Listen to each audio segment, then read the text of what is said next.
Assalamu alaikum. Today we are going to start exercise 1.2, question number 4 from Nation Book Foundation. The question is, use the properties of exponents to simplify each of the following. Right all results with positive exponents. हम बहुत detail में properties of exponent previous videos में discuss कर चुके हैं. सो हमने जो properties discuss की थी वो हम इस क्वेश्चन में अप्लाई करते हैं starting from the first part. अगर आप फर्स्ट पार्ट को देखें तो फर्स्ट पार्ट में हमारे पास एक फ्रैक्शन है जिसके न्यूमरेटर में 2 टर्म्स मल्टीप्लाई हो रही हैं और डिनोमिनेटर में 1 टर्म डिवाइड हो रही है. हमने प्रॉपर्टीज़ में पढ़ा था अगर 2 टर्म्स मल्टीप्लाई हो रही हों जिनकी बेसिस सेम हो तो हम उनकी पावर्स को ऐड कर सकते हैं. तो यही प्रॉपर्टी हम नेक्स्ट स्टेप पे अप्लाई करेंगे. यहाँ पे क्योंकि 2 टर्म्स मल्टीप्लाई हो रही हैं जिन दोनों की बेसिस 16 है, so it means we can add the powers. So 16 को हम एडवांस लिख देंगे और दोनों पावर्स को हम ऐड कर देंगे.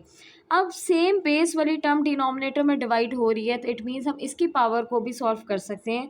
और वो रूल ये है कि आप जब डिनोमिनेटर से न्यूमरेटर में पावर शिफ्ट करते हैं या न्यूमरेटर से डिनोमिनेटर में पावर शिफ्ट करते हैं तो हम उसके पावर के साइन को चेंज कर देते हैं. अगर माइनस है तो वो प्लस में चेंज हो जाता है, अगर प्लस है तो वो माइनस में चेंज हो जाता है. तो ये जो -3/10 है जब हम इसको न्यूमरेटर में शिफ्ट करेंगे तो वो आपके पास चेंज होकर आ जाएगा +3/10. फिर हमने इन 3 फ्रैक्शंस को सॉल्व करना है. इन 3 फ्रैक्शंस को सॉल्व करने के लिए हम फ्रैक्शन के ही रूल अप्लाई करेंगे. हम 3 फ्रैक्शंस को तब तक ऐड और सब्ट्रैक्ट नहीं कर सकते जब तक उनके डिनोमिनेटर सेम ना हो. और डिनोमिनेटर सेम करने के लिए हम एलसीएम लेते हैं. 5, 4 और 10 का जब आप रफ वर्क में एलसीएम लेंगे तो आपके पास एलसीएम 20 आते हो. और एलसीएम आप प्रीवियस क्लासेस में इतना डिटेल में डिस्कस कर चुके होंगे, पढ़ चुके हुए होंगे कि अभी आपको I don't think so there is a need कि आप लोगों को समझाया जाए कि एलसीएम कैसे लेते हैं. ठीक है. और 5 और 10 का हमने एलसीएम लिया तो 20 आया. इट मीन्स कि मैंने हर डिनोमिनेटर को 20 बनाना है. Now 5 4 time is 20. जो चीज़ मैं डिनोमिनेटर में मल्टीप्लाई करूँगी वही चीज़ मैं न्यूमरेटर में भी मल्टीप्लाई करूँगी. ये रूल होता है. Now 4 how many time is 20. 4 5 time is 20. जो चीज़ मैं डिनोमिनेटर में मल्टीप्लाई करूँगी वही चीज़ मैं न्यूमरेटर में भी मल्टीप्लाई करूँगी. In the same 10 how many time is 20. 2 times. तो जो चीज़ मैं डिनोमिनेटर में मल्टीप्लाई करूँगी वही चीज़ मैं न्यूमरेटर में भी मल्टीप्लाई करूँगी. तो जब मैं इसको सॉल्व करूँगी तो सॉल्व करने के बाद मेरे पास आंसर आ जाएगा 4 times 1 is 4, 5 time 1 is 5 and 3 times 2 is 6. और जब 5, 4 और 6 को मैं ऐड करूँगी तो मेरे पास आंसर आ जाएगा 15/20. अब 15 और 20 दोनों सेम टेबल पे रिड्यूस होते हैं. That is table of 5.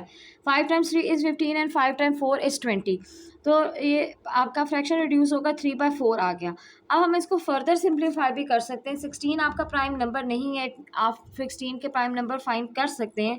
और जब रफ वर्क में आप 16 के प्राइम नंबर फाइंड करेंगे तो आपके पास इंडेक्स नोटेशन में जो आंसर आएगा दैट इज़ 2⁴. और पावर ऑलरेडी मल्टीप्लाई हो रही थी 3/4. अब मैं आपको बता भी देती हूँ हम ये किस तरह निकालते हैं. इंडेक्स नोटेशन में आप लोगों को आता भी होगा. अगर मैंने 16 के प्राइम फैक्टर्स निकालने हैं तो मैं 16 को स्मॉलेस्ट नंबर से डिवाइड करना स्टार्ट करूँगी. 2 how many time is 16. 8 time is 16. Then 2 4 time is 8. Then 2 2 time is 4 and 2 1 time is 1. So कितने हमारे पास जो इसके प्राइम फैक्टर्स आए वो आए 1 2 3 4. 2 4 दफ़ा मल्टीप्लाई हो रहा है. It means 2⁴. इसलिए हमने 16 की जगह 2⁴ लिखा. अब ये 4 और ये 4 जो है कैंसिल आउट हो जाएगा और हमारे पास सिर्फ जो लेफ्ट आउट टर्म बचा दैट इज़ 2⁻3. और ये आपका आंसर है. Now starting the second part. अब सेकेंड पार्ट में एक टर्म है जो मल्टीप्लाई हो रही है ब्रैकेट के साथ. हमें पता है कि जब ब्रैकेट से बाहर जो भी नंबर होता है वो ब्रैकेट के अंदर जितने भी टर्म्स होते हैं उन सब से मल्टीप्लाई होते हैं. इट मीन्स ये जो 7⁻⁻⁻1/3 है ये इस 7⁻5/3 से भी मल्टीप्लाई होगा और ये 7⁻4/3 से भी मल्टीप्लाई होगा. तो हम ब्रैकेट ओपन करके मल्टीप्लाई करेंगे. तो पहले 7-1/3 मल्टीप्लाई हो रहा है 7⁻5/3 के साथ. और फिर 7-1/3 मल्टीप्लाई हो रहा है 7⁻4/3 के साथ. अब यहाँ पे हम प्रॉपर्टीज़ ऑफ एक्सपोनेंट जो है अप्लाई करेंगे. 2 सेम बेसिस जो है मल्टीप्लाई हो रही हैं. इट मीन्स इनकी पावर्स जो है वो ऐड होंगी. तो 7-1/3 इसी तरह आ गया प्लस 5/3 आ गया माइनस ये भी 2 सेम बेसिस मल्टीप्लाई हो रही हैं तो इनकी पावर्स भी क्या हो जाएंगी, ऐड हो जाएंगी. प्लस 4/3 आ गया. अब 2 फ्रैक्शंस ऐड हो रहे हैं तो 2 फ्रैक्शंस ऐड या सब्ट्रैक्ट होने का रूल होता है कि उनके डिनोमिनेटर सेम हो. यहाँ पे ऑलरेडी इनके डिनोमिनेटर सेम है तो हमें एलसीएम लेकर सेम करने की ज़रूरत नहीं. हम इनके डायरेक्ट न्यूमरेटर्स को सॉल्व कर सकते हैं.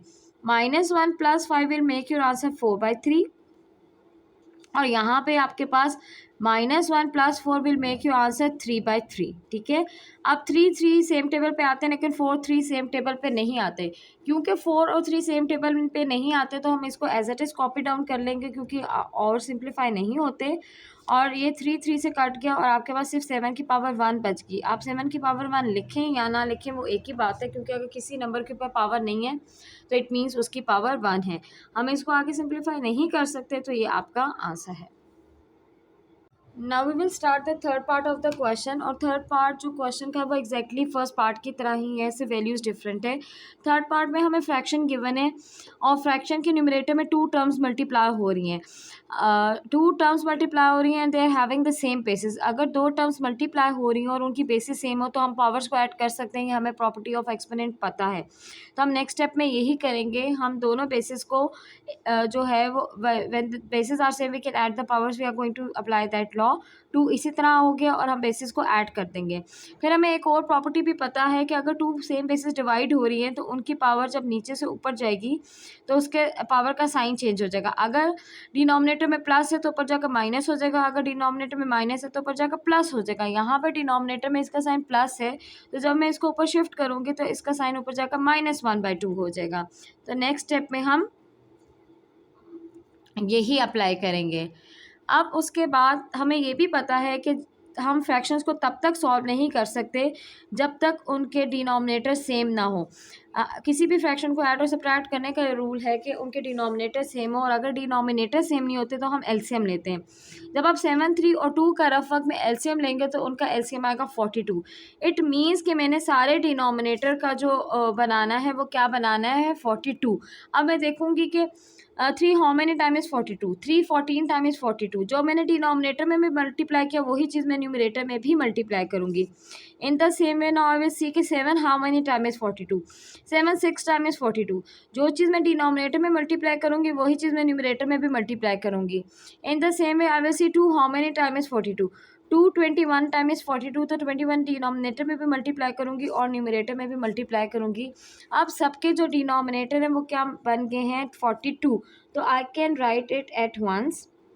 और अब मैं न्यूमरेटर सॉल्व कर सकती हूँ। 14 times 2 is 28, 6 time 1 is 6 and 21 times 1 is -21। अब मैं इन तीनों डिजिट्स को जब सॉल्व करूँगी तो मेरे पास जो आंसर आएगा that is 13, 2 raised to power 13/42। अब 13 और 42 सेम टेबल पे नहीं आता तो इसलिए हम इसको रिड्यूस नहीं कर सकते, और 2 भी आपका प्राइम नंबर है, इसको आप और फैक्टराइज नहीं कर सकते, तो ये आपका फाइनल आंसर होगा। ओके, अगेन फोर्थ पार्ट भी हमारा ऑलमोस्ट फर्स्ट और थर्ड पार्ट की तरह ही सेम है। वैसे तो अगर देखा जाए तो 3 raised to power 1/2 3 raised to power 1/2 से कैंसिल हो सकती है, लेकिन क्योंकि क्वेश्चन में कहा गया है कि use properties of exponents to simplify, तो हम एक्सपोनेंट की प्रॉपर्टी ही यूज़ कर लेते हैं। 2 सेम बेसिस आपस में मल्टीप्लाई हो रही हैं तो हम न्यूमरेटर को ऐड कर सकते हैं क्योंकि बेसिस सेम है। In the same way same base जो है डिवाइड हो रही है, तो जब डिनोमिनेटर से हम पावर को शिफ्ट करेंगे ऊपर तो उसका साइन चेंज होगा, ये +1/2 है, ऊपर जाकर -1/2 हो जाएगा। -1/2 +1/2 कैंसिल आउट हो जाता है क्योंकि same terms with opposite sign will make your answer 0। तो हम उसको अपनी आसानी के लिए कैलकुलेशन की उधर at the spot he cut कर देते हैं। तो जो पावर बच गई that is 3 raised to power -1/2। क्योंकि क्वेश्चन में लिखा हुआ था आपको आंसर जो है वो पॉजिटिव एक्सपोनेंट्स में देना है, तो इस माइनस एक्सपोनेंट को पॉजिटिव बनाने के लिए हम इसकी पोजीशन को चेंज करेंगे। ये न्यूमरेटर में है तो हम इसको डिनोमिनेटर में शिफ्ट कर देंगे। क्यों? क्योंकि हमने इसकी पावर को पॉजिटिव बनाना है। इसको आप एज इट इज़ भी लीव कर सकते हो और आप इसको √3 भी लिख सकते हैं। In both the ways the answer will be correct. Okay, fourth part में अगर हम देखें तो इन सब की बेसिस डिफरेंट हैं, ठीक है, और इनके ऊपर पावर है और होल ब्रैकेट पे भी पावर है। तो पहले हमेशा हम with in the bracket solve करते हैं, जो आंसर आएगा फिर हम उसकी पावर 3 लेंगे। क्योंकि प्राइम नंबर नहीं है और इनकी बेसिस भी सेम नहीं है तो हम इनकी प्राइम फैक्टराइजेशन कर कर पावर सप्लाई करेंगे। सबसे पहले 36 आपका प्राइम नंबर नहीं है तो इसके हम प्राइम फैक्टर्स फाइंड कर लेते हैं। जब 36 के प्राइम फैक्टर्स फाइंड करेंगे तो we will start with table of 2। तो जब मैं 36 को डिवाइड करूँगी टेबल ऑफ 2 से तो मेरे पास आंसर आ जाएगा 18। फिर अगेन 18 2 के टेबल पे आता है एंड 2 9 टाइम इज़ 18। देन 9 आपके 2 के टेबल पे नहीं आता तो 3 के टेबल पे आता है। 3 3 time is 9 and 3 1 time is 3। तो आपके पास जो प्राइम फैक्टर्स आए हैं that is 2 square into 3 square. तो मैं इसको 36 को 2 स्क्वायर इंटू 3 स्क्वायर लिख सकती हूँ। That is one and the same thing. 36 लिखूँ या मैं इनको प्राइम फैक्टर्स में लिखूँ वो एक ही बात है। और इसके ऊपर पावर क्या है 1/2। फिर again 6 is not a prime number तो मैं 6 की भी प्राइम फैक्टर्स निकाल देती हूँ। तो 6 comes on the table of 2। 2 times 3 is 6 and 3 1s are 3। तो आपका जो 6 स्प्लिट हो गया दैट इज़ 2 इंटू 3 में और इसकी होल पावर है 1/2। फिर डिनोमिनेटर में हम 8 के प्राइम फैक्टर्स, 8 पहला नंबर है तो 8 के प्राइम फैक्टर्स निकाल लेते हैं। और 8 के जो प्राइम फैक्टर्स आएंगे again comes on the table of 2। 4 time is 8, 2 2 time is 4 and 2 1 time is 2। तो क्या आ जाएगा आपके पास जो पावर आएगी क्या आएगी 2⁻³ और 1/2 एज इट इज़ आ गया। फिर 27 के हम प्राइम फैक्टर्स फाइंड आउट कर लेते हैं। 27 comes on the table of 3 3 9 time is 27, 3 3 time is 9 and 3 1 time is 3। तो आपके पास जो आंसर आया वो क्या आया 3⁻³ और 1/2 ऑलरेडी था। अब हम देखते हैं जो सॉल्व कर सकते हैं वो सॉल्व कर लेते हैं। ये जो ब्रैकेट के ऊपर पावर है ये दोनों पे अप्लाई हो रही है, जो भी ब्रैकेट के अंदर टर्म्स है तो हम बारी बारी दोनों पे अप्लाई करेंगे। 2 स्क्वायर इंटू 1/2। फिर आपके पास है 3 स्क्वायर इंटू 1/2। फिर आपके पास है 2 1/2 और 3 1/2। फिर डिनोमिनेटर में आपके पास है 2³ 3 टाइम्स 1 इज़ 3/2 हो जाएगा और 3³ इंटू 1/2 हो जाएगा 3³/2। ठीक है, और ये होल क्यूब तो ऑलरेडी था। अब ये 2 इस 2 से कैंसिल हो जाएगा, ये 2 इस 2 से कैंसिल आउट हो जाएगा और जो आपके पास लेफ्ट टर्म बची हैं वो क्या बची हैं 2 into 3 into 2 in power 1/2 and 3 power 1/2। और डिनोमिनेटर में आपके पास है 2 3/2 इंटू 3 3/2। अब अगर आप गौर से देखें तो आपके पास कुछ बेसिस सेम हैं, तो जो सेम बेसिस है हम उनको आपस में सॉल्व कर सकते हैं।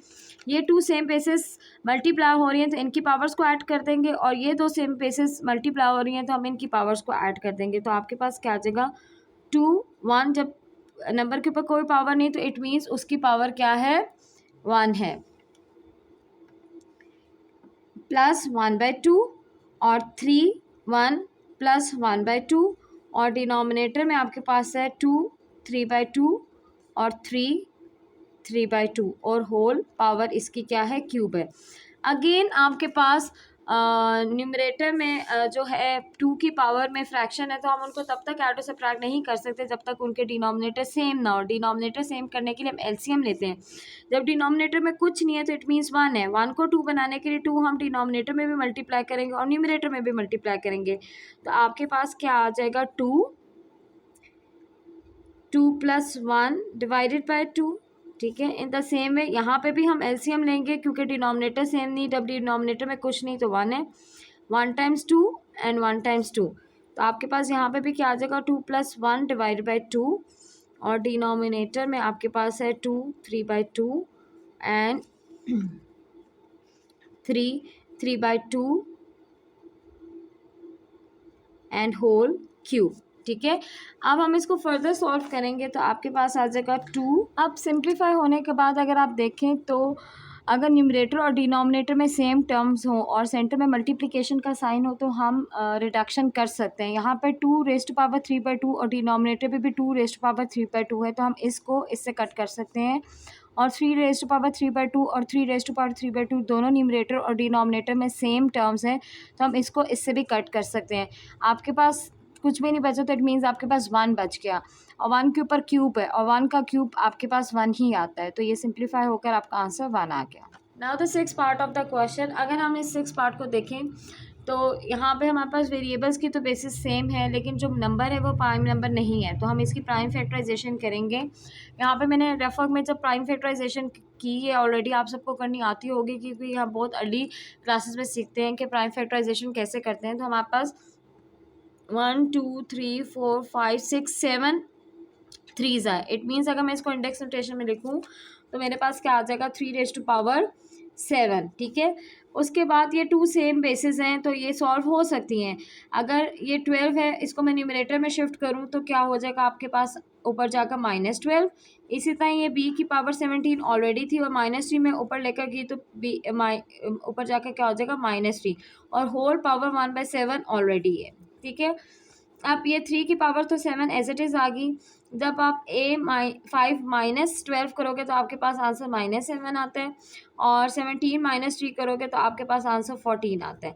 अब ये जो पावर मल्टीप्लाई हो रही है 1/7 ब्रैकेट के ऊपर, इट मीन्स ये ब्रैकेट के अंदर जितने भी टर्म्स हैं उन सब पे अप्लाई होगी। तो हम बारी बारी इन सब के साथ मल्टीप्लाई करेंगे तो आपके पास आंसर आ जाएगा 3 7 × 1/7, देन a -7 × 1/7, देन b 14 × 1/7।